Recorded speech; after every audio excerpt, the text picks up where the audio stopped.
से पहले बात करेंगे राम मंदिर पर चंदे पर हो रहे कोहराम को लेकर, इस पर हो रही सियासत को लेकर। जी हां, कांग्रेस के बड़े नेता राहुल गांधी ने एक ट्वीट किया और उस ट्वीट के बाद मानो एक बार फिर सियासत गरमा गई और राहुल गांधी के इस ट्वीट पर पलटवार करते हुए गृह मंत्री नरोत्तम मिश्रा ने तंज कसते हुए एक बड़ा चैलेंज दिया है। नरोत्तम मिश्रा ने राहुल गांधी और कमलनाथ को चुनौती दी है और राहुल गांधी को चुनौती देते हुए, दिग्विजय को चुनौती देते हुए नरोत्तम मिश्रा कह रहे हैं कि मुझसे राम के विषय में बहस करें राहुल। ये वही राहुल गांधी है जिन्होंने सुप्रीम कोर्ट में राम के अस्तित्व पर सवाल उठाए थे। राम जन्मभूमि खरीद भ्रष्टाचार के आरोप में राहुल ने, बता दें आपको, ट्वीट किया था और वो ट्वीट क्या है, वो ट्वीट पहले आपको बताते हैं। राहुल गांधी ने ट्वीट किया। ट्वीट करते हुए राहुल गांधी लिखते हैं कि श्री राम स्वयं न्याय है, सत्य है, धर्म है, उनके नाम पर धोखा अधर्म है। कम शब्दों में राहुल गांधी बहुत कुछ कह रहे हैं, लेकिन राहुल गांधी के इस ट्वीट के बाद गृह मंत्री नरोत्तम मिश्रा ने उन पर पलटवार करते हुए तंज भी कसा है और एक चैलेंज भी दिया है।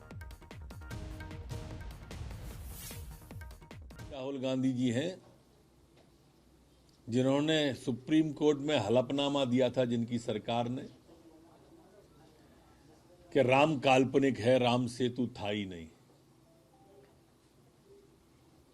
मैं चुनौती देता हूं राहुल गांधी जी को, आओ मेरे साथ बहस करो, मैं आपको बताऊंगा कि राम क्या थे, क्या हैं, क्या रहे, हिंदुत्व क्या है, हिंदू क्या है, मैं आपको बताऊंगा। और निवेदन करूंगा कमलनाथ जी को कि अगर ये बहस कभी हो तो आप भी आना। और यही नहीं, राहुल गांधी के अलावा दिग्विजय सिंह ने भी ट्वीट किया था और दिग्विजय सिंह के ट्वीट पर भी गृहमंत्री नरोत्तम मिश्रा ने निशाना साधा है। गृहमंत्री नरोत्तम मिश्रा ने कहा है कि दिग्विजय सिंह हिंदुओं के आस्था केंद्रों को बदनाम करने का काम करते हैं। ये वही दिग्विजय सिंह है जिन्होंने कश्मीर के 370 पर सवाल उठाया था। दिग्विजय सिंह ने, बता दें आपको, जो ट्वीट किया था उस पर अब पलटवार किया है। बता दें आपको, दिग्विजय सिंह ने कहा था ट्वीट करते हुए कि 5 मिनट में 16 करोड़ कमाए, आइए मिलकर मंदिर बनाए। मंदिर वो ही बनाएंगे जो चंदा पूरा खाएंगे, चंदे का हिसाब मांगने वाले देशद्रोही कहलाएंगे। दिग्विजय सिंह ने यह तंज कसा था और मामला दरअसल आपको पता ही है, अयोध्या में जिस तरह श्री राम मंदिर ट्रस्ट ने जो जमीन खरीदी है, जिस पर कांग्रेस, आम आदमी पार्टी, समाजवादी पार्टी यह आरोप लगा रही है कि 2 करोड़ की जमीन 18.5 करोड़ की 10 मिनट में कैसे हो गई। जी हो चाहे राहुल गांधी जी हो, हमारे जितने आस्था के केंद्र हैं, हिंदुओं की जितनी आस्था के केंद्र हैं, वो सबको विवाद के अंदर रखना चाहते हैं। आप जिन दिग्विजय सिंह की बात कर रहे हैं, उन्हीं दिग्विजय सिंह ने तारीख पर भी सवाल उठाए थे, आपको ध्यान होगा कि ये तारीख नहीं है और ये मुहूर्त नहीं है। हर विषय को विवादास्पद बना के हमारी आस्थाओं पे कुठाराघात की कोशिश लगातार कर रहे हैं। आज उनने राम मंदिर पे कह रहे हो आप, और परसों उन्होंने कश्मीर पे उठाया ही था, कश्मीर के हिंदुओं के ऊपर उठाया था। तो ये सिर्फ और सिर्फ हिंदुओं के धर्म से साथ ही छेड़छाड़ हो रही है। और यही नहीं, इस पूरे मसले पर पूर्व मंत्री बीजेपी के नेता जयभान सिंह पवैया ने भी एक बयान दिया है। अयोध्या में जमीन खरीदने में घोटाले का आरोप लगाने वाली कांग्रेस पार्टी के आरोपों पर जयभान सिंह पवैया ने कहा है कि उसका जवाब श्री राम जन्मभूमि तीर्थ ट्रस्ट देगा। और यकीन मानिए, जवाब सूरज पर थूकने जैसा साबित होगा। जिस तरह की उत्तर प्रदेश में जमीन ढूंढ रहे हैं लोगों ने, घृणित आरोप मढ़े हैं, मैं उसका जवाब देने के लिए अधिकृत नहीं हूं। जवाब ट्रस्ट की ओर से दिया जाएगा। उसका जवाब ट्रस्ट देगा और सूरज पर थूकने जैसा साबित होगा। जिस तरह के उत्तर प्रदेश में ज़मीन ढूंढ रहे लोगों ने घृणित आरोप मढ़े हैं, मैं उसका जवाब देने के लिए अधिकृत। उसका जवाब ट्रस्ट देगा और सूरज पर थूकने जैसा साबित होगा। जिस तरह के उत्तर प्रदेश में ज़मीन ढूंढ रहे लोगों ने घृणित आरोप मढ़े हैं। चलिए, इस पूरे मामले पर, चंदे पर हो रहे कोहराम को लेकर और सियासत को लेकर हम रुख करेंगे दो राजनीतिक मेहमानों का। हमारे साथ फोनलाइन पर बीजेपी नेता, बीजेपी प्रवक्ता नेहा बग्गा जी फोनलाइन पर जुड़ गए हैं और दूसरी तरफ कांग्रेस का पक्ष रखने के लिए प्रवक्ता फिरोज सिद्दीकी साहब फोनलाइन पर जुड़ गए हैं। सबसे पहली प्रतिक्रिया फिरोज साहब मैं आप ही की लूंगा इस पूरे मसले पर जो सियासत हो रही है। आपकी पहली प्रतिक्रिया, आपका पहला जवाब चाहूंगा। राहुल गांधी ट्वीट करते हैं, उसके बाद गृह मंत्री एक चैलेंज देते हैं। पूरी सियासत को आप पहले कैसे देखते हैं, मैं आपसे एक जवाब चाहूंगा। देखिए, कांग्रेस पार्टी ने तो कोई सियासत नहीं की है। ये आम आदमी पार्टी और सपा ने भी इसकी प्रेस कॉन्फ्रेंस करके खुलासा किया। अब कांग्रेस रणदीप पार्टी सुरजेवाला ने भी प्रेस कॉन्फ्रेंस की है कल साहब, वो भी आरोप लगा रहे हैं। वो बाद में की है जी, लेकिन हम भी आरोप तो हमारे भी कांग्रेस भी लगा रही है, इसमें बात नहीं है। लेकिन हमारा ये कहना है कि इसका सुप्रीम कोर्ट की निगरानी में जांच होनी चाहिए, और ये क्या जमीनें खरीदी गई हैं, उसका कैसे खर्चा हुआ, इसकी जांच हो। भारतीय सिद्दीकी जनता साहब, पार्टी क्यों दिग्विजय इधर-उधर राहुल की बात गांधी करती है? हमेशा हिंदुओं के आस्था के केंद्रों को विवादित करने की या फिर उन्हें तंज करने की क्यों कोशिश करते हैं? नरोत्तम मिश्रा ये सवाल पूछ रहे हैं। देखिए, किसने किया है ये काम आज तक? तो आज भारतीय जनता पार्टी तो 30-40 साल पहले आई है, लेकिन ये हिंदुओं के या अन्य धार्मिक स्थल हैं तो हजारों वर्षों से भारत में है, और आज तक किसी पे भी विवाद नहीं हुआ। ये तो भारतीय जनता पार्टी ने ही राम मंदिर का विवाद खड़ा किया था। अगर कांग्रेस की बात मान ली होती, और कांग्रेस ने तो शुरू से कहा था कि दोनों पक्ष बैठ के या चर्चा करके इसमें हल निकाल लें, या इसका न्यायालय के माध्यम से समाधान हो जाए। और अगर भारतीय जनता पार्टी इसमें बीच में नहीं आती तो मंदिर 25 साल पहले बन चुका होता। तो आज तो राजनीति भारतीय जनता पार्टी कर रही है। मैं पूछना चाहता हूं कि ये राम मंदिर ट्रस्ट में राजनीतिक लोग क्यों हैं? हमारे धर्मगुरु साधु संत क्यों नहीं है उसमें? और हमारे जो शंकराचार्य आदरणीय श्री स्वरूपानंद सरस्वती जी महाराज, वो क्यों नहीं है इसमें?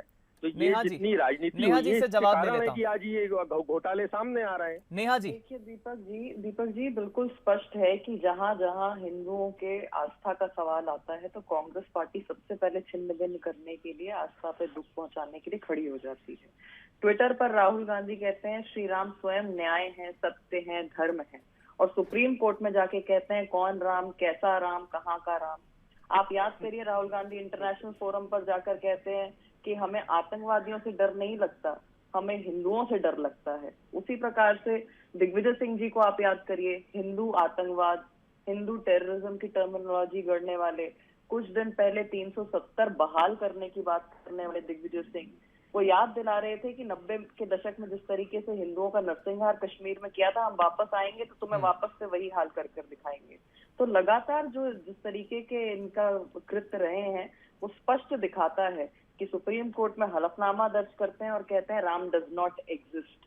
आज ये हिंदू हितैषी बनने आ गए, श्री राम जी की बात कर रहे हैं। इन्हें बस किसी भी तरीके से हिंदुओं की आस्था के साथ खिलवाड़ करना है, हिंदुओं की आस्था को ठेस पहुंचाना है। लेकिन कांग्रेस का एक ये भी कहना है नेहा जी कि हम तो ट्रस्ट से जवाब मांग रहे हैं, तो ऐसे में बीजेपी के पेट में दर्द क्यों हो रहा है? बीजेपी इस मामले में क्यों राजनीति कर रही है?